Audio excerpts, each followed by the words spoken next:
What's shaking? Hey, I'm Rick Jordan. Today, we're going all in.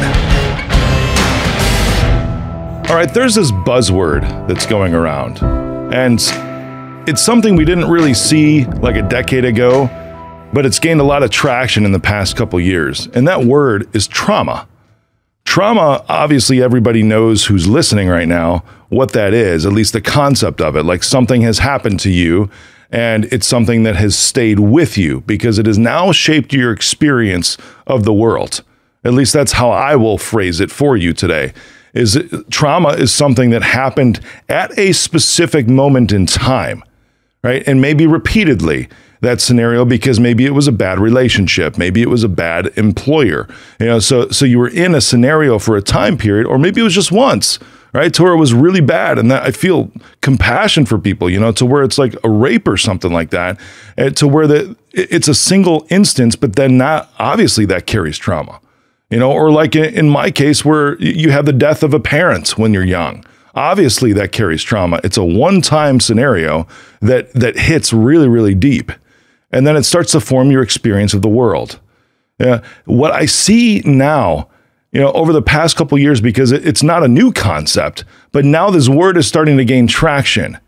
And today I'm going to talk about the reciprocal side of this, which is what I'm starting to see, is that it has now become this freaking buzzword. And it seems to me that everybody now has some sort of trauma or traumas that they like to present to the world as a reason for being the way that they are. So while it may be valid for that individual, for you, for me, that there was something legitimate that we experienced, right? Whether we've worked through that or not, a lot of the things I've seeked out help to better myself, to put the work in for me to actually overcome those and start to kill some of the idiotic stories that I've created that have no basis in reality whatsoever, but it was based in that one single experience that I had, or an experience over time, which would have been the trauma. But then I say it's idiotic because now that I've worked through it, it's like I look back, it's like, man, look at all the years that I lost to this thing, to where I could have been just more open, had a heart out there, been able to accomplish more, experience success a little earlier in my life because of these things. I look back and it's like, I call it stupid, but at the same time, I have compassion on myself too. And you should have compassion on yourself. You absolutely should always have compassion for yourself because this is something that happened to you. It's not something that you chose in the moment when it was taking place. However, whether you were ignorant or not, it has to do with that it continued to affect how you viewed the world. It continued to affect your perspective, and your perspective is actually what creates your environments.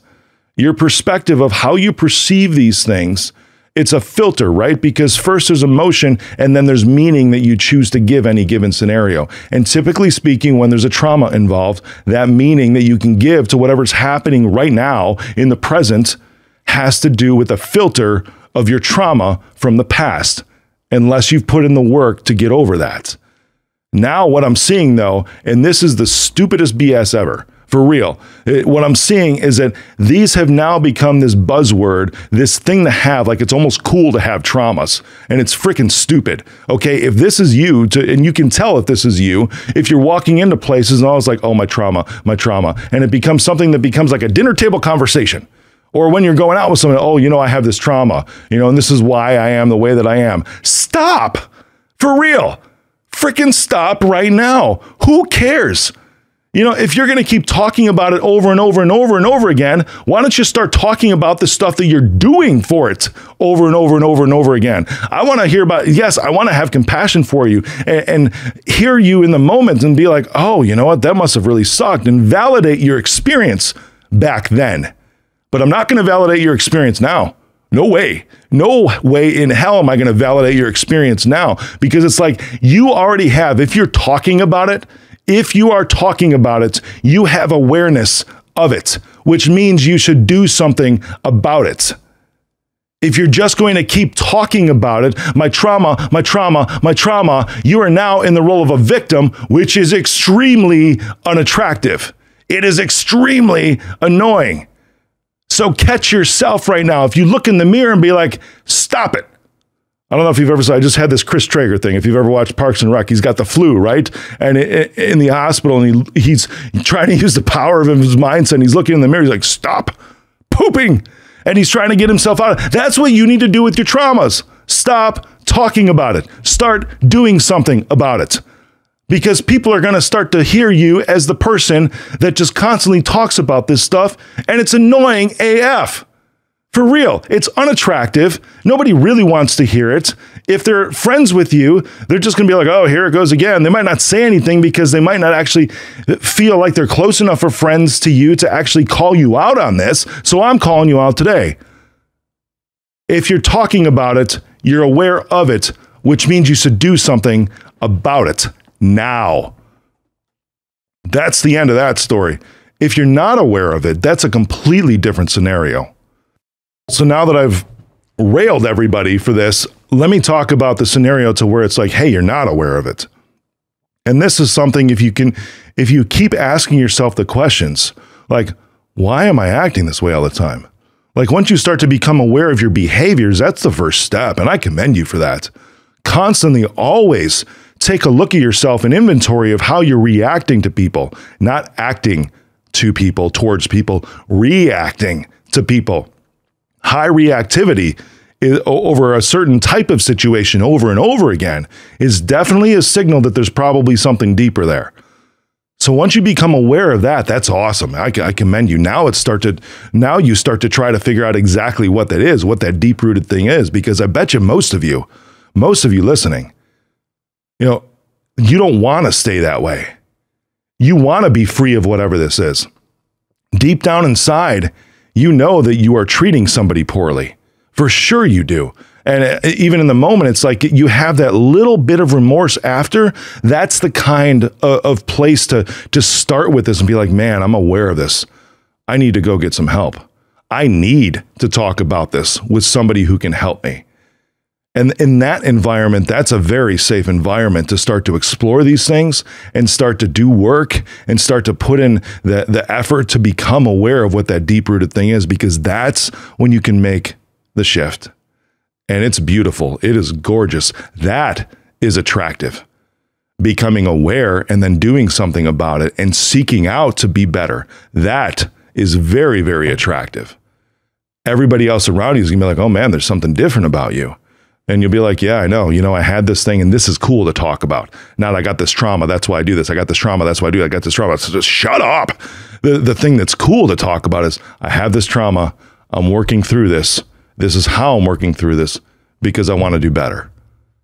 And it's awesome if it's in the moment of something, you can couple that with an apology in that awareness moment. And you're actually telling that person, it's like, this is what I'm doing about it because I want to be better. I want to do better.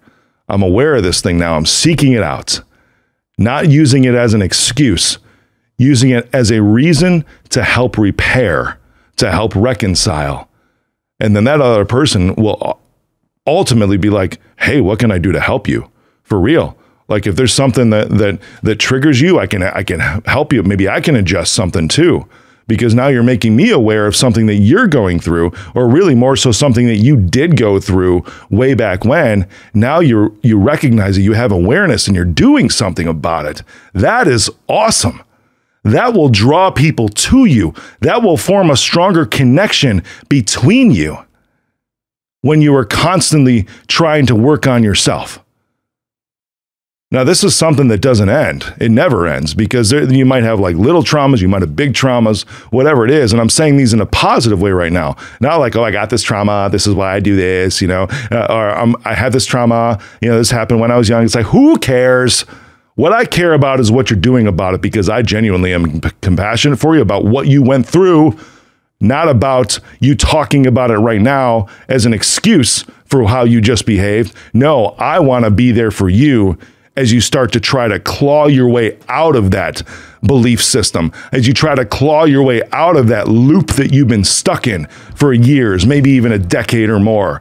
That's awesome. It's like I can see you being free from this, and that excites me. What excites me even more is I see you taking steps towards that. That's awesome. So if you're in a job scenario and you start to walk into to a meeting or whatever, maybe it's a one-on-one, a review, an annual review, and I see these areas that you can improve, and you start to be like, oh, well, I have a trauma with that. Shut the fuck up. For real. You have a job to do. You are there to perform. You are there to do the best you possibly can do, not make excuses on why not. If you're aware of that, but you're not doing something about it, don't expect somebody to have compassion for you, especially an employer.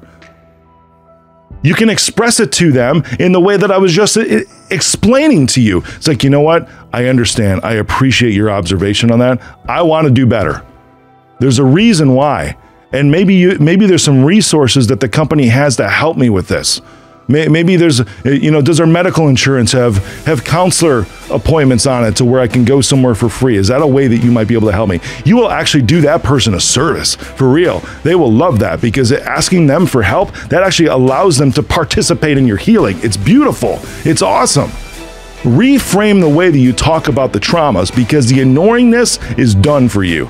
It has to be. You will stay stuck in that as long as you just continue to use it as an excuse and play around in the victimhood sandbox. Step over into the victor arena and do something about it, because everybody loves to be around someone that continuously tries to move forward with their life, and you can even allow them, by asking them for help, to be part of your healing.